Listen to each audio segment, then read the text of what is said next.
I'm going to show you how I fixed and repaired a massive bare spot in my lawn and give you the steps that I follow that basically guarantee results every single time. And here's what I've got going on. This is a huge dead area of my lawn at the shop, and we pile snow here in the winter, and the snow, salt, sand mix has basically killed off the grass and weeds are starting to fill in. Admittedly, it's not great. It's a pretty big area, but everything I did to repair it can be done whether you've got small dog pee spots or large areas that died off. It's the same steps and process no matter the size. First, I'm going to run over the areas with a dethatching rake, and that's going to start pulling out dead material and roughing things up. I'm trying to get all the dead crap out of there because I want good seed to soil contact, and just throwing seed down over dead grass isn't really going to work very well at all. I'm using a Groundskeeper 2 rake, and it's got these spring type metal tines, so it works really well for digging down deep and getting up dead material. You can also do this with any standard rake you might already have. Just rake aggressively and start scratching up that dirt. Since my area was pretty big, I wanted to go over everything with my battery-powered Sun Joe dethatcher. This tool does exactly what raking does, except way faster and way more thorough with way more power. Electric dethatchers are like the best invention in lawn care since the lawnmower. They're absolutely worth the investment if you're thinking about getting serious with your lawn. It's got spinning tines on the bottom, and the depth is adjustable, and it's gonna really speed things up and make quick work out of this area. These things come in battery and electric versions. I have the battery one, so I'm not limited to cords or anything like that, and I'm just gonna make passes back and forth over the entire area. I'm spending a little extra time on the bare spots, but I'm running over the whole thing because I'm going to throw seed down over the entire spot so that my repair areas blend in really well to the existing grass. You can see how good the Sun Joe preps the area and how much dead grass and thatch it's actually pulling out. It's really kind of impressive. I'm loading up all that material because it's just going to get in the way of my seed to soil contact, and I want bare dirt for seeding in order to get maximum results. I was liking the process so far, but the thing with dead spots is that they tend to be dried out, hard, and compacted, and that's exactly what I was seeing. I wasn't worried because the dethatcher has a cartridge on the bottom that can be swapped out for something a little bit more aggressive, the Scarifier blade set. I wanted to run over everything one more time to really start to loosen that soil and get it ready for seed. Now, you can do this entire step with a rake and some muscle. You don't need specialized tools, but they do make the job easier, and depending on how big your area is,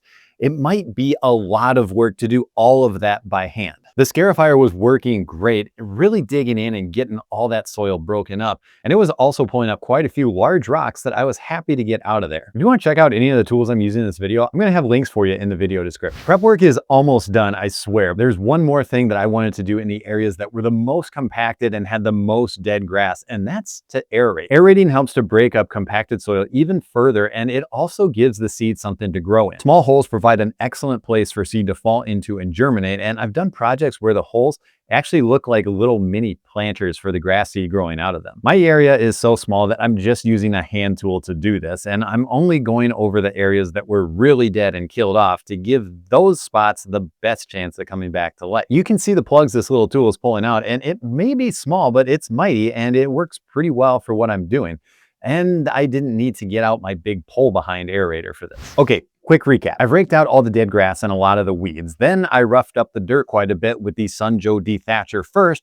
Then I went even more aggressive with the Scarifier attachment and got out some rocks. Next, I Swiss cheesed the area with my handheld aerator to help with compaction and give my seed little holes to fall into and thrive. I know that that's a lot, but prep is so important, and I promise the results are gonna be worth it. Ever know someone that claims their grass seed just never grew? Well, I'm guessing their prep work sucked, and that's a big reason why a lot of people fail with grass seed. There's actually two main reasons that people fail with grass seed. One is the prep work that we just talked about. The second one I'm gonna get to in just a minute. Seeding is up next, and normally I'd be using a broadcast spreader, but for this little area, I've got the Wiz, or as I like to call it, Wiz Khalifa. It's like a handheld broadcast spreader for small areas. And honestly, if you're tight on space in the garage, this thing actually works really well. And then it fits nicely on a shelf or in a cabinet for the other 364 days of the year that you're not spreading grass seed. A lot of people ask me what kind of grass seed I use, and I'm a huge fan of turf type tall fescue.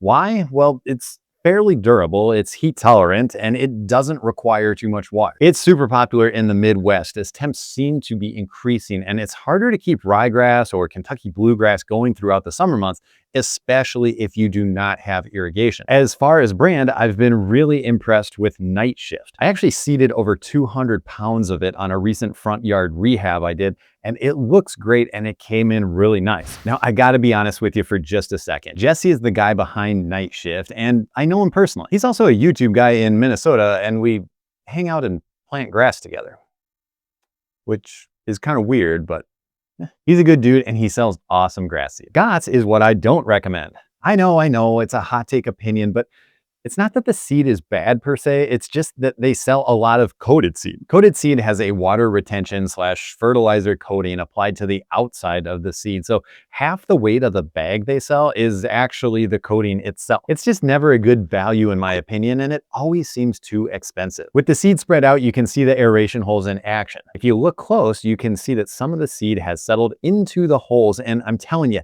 that seed is all but guaranteed to grow. Speaking of increasing odds of success, the next thing I'm doing is lightly raking the seed in. I'm just dragging the groundskeeper behind me, and this step takes almost no time and just increases seed to soil contact ever so slightly. If the seed is just laying on the top of the dirt, it's a good chance that it'll grow. And while you definitely don't want to bury grass seed, if you can work it into the dirt just a little bit with a rake, then you'll see your germination percentages just skyrocket. After raking the seed in, the area is looking good. And one last seed to soil hack that I want to share with you is simply driving over the area with your lawnmower. Some people have lawn rollers. I mean, I have one and I use it, but the mower works great too. And here I'm just driving back and forth over things, letting those turf tires gently press the seed into the dirt. If you don't have a rider, just walking over the area and tamping things down with your feet is a great alternative that doesn't cost a thing. Okay, the seed is down and good to go. The next thing is a bit of starter fertilizer. And to prove I'm not a total hater, I'm actually using a Scott's product. While I'm critical of their seed, I do like this starter fertilizer because it helps control weeds that pop up when you're trying to get the grass to grow. I'm putting it down with Wiz Khalifa from before, and the nice thing about using Scott's products together, like the Wiz spreader and this starter fert,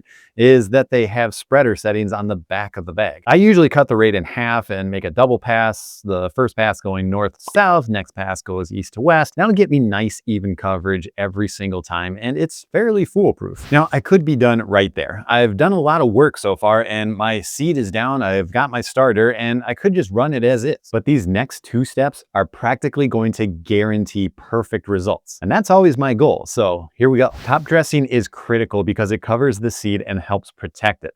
I'm using peat moss and a special spreader to get it spread out on the lawn, but you could also use straw, compost, or if you want the free version, even mulched leaves or grass clippings can work for this. Top dressing the seed with something will help retain moisture as you're trying to keep that seed wet, and it also prevents birds from eating it too. Not to mention, it'll help hold the seed in place. Peat moss works really well, and it's easy to see when it's wet versus starting to dry out, so that's gonna help me use less water from my sprinklers. I'm just doing a fairly light pass, nothing too crazy here. And that leads me to my last step of watering. And as promised, it's the other thing people screw up and wonder why their grass doesn't come in. If you let Mother Nature handle watering for you, you'll almost always be disappointed. It'll either not even be close to enough rain to see any action, or it'll be way too much at a time and you'll get washed out. I'm using some custom sprinklers I made myself by taking in-ground sprinkler components and adapting them to be an above-ground portable watering system. I've got a video where I show you how to make them. If you want to check that out, I'll have a link for you. I'm controlling them with a timer, and that one's from Rainpoint, but my favorite timers are actually the Orbit ones just because they're so easy to control. Basically, every sprinkler is going to come on once every 6 hours for a total of about 8 minutes. It doesn't take a lot of water, just frequency and consistency. I highly recommend programming both of these things and putting the watering on autopilot. Set it up once, program your timers,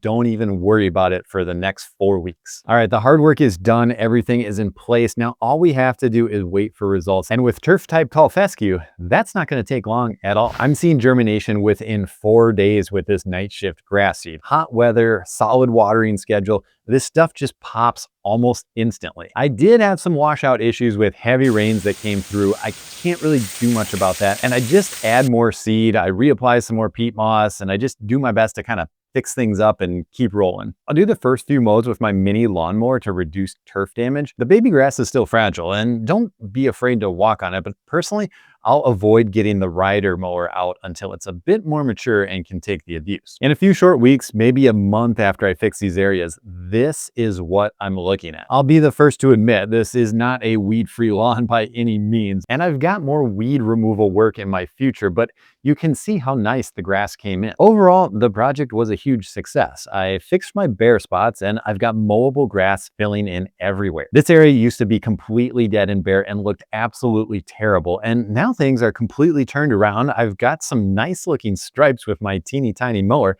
and this grass should be nice and healthy and hopefully make it through the winter temps just fine. If you like this video, check out these other grass projects I did, and if you want to see more from me, subscribe to the channel. I post lawn care, DIY projects, and tool reviews for homeowners. Thanks for watching, and I'll see you in the next one.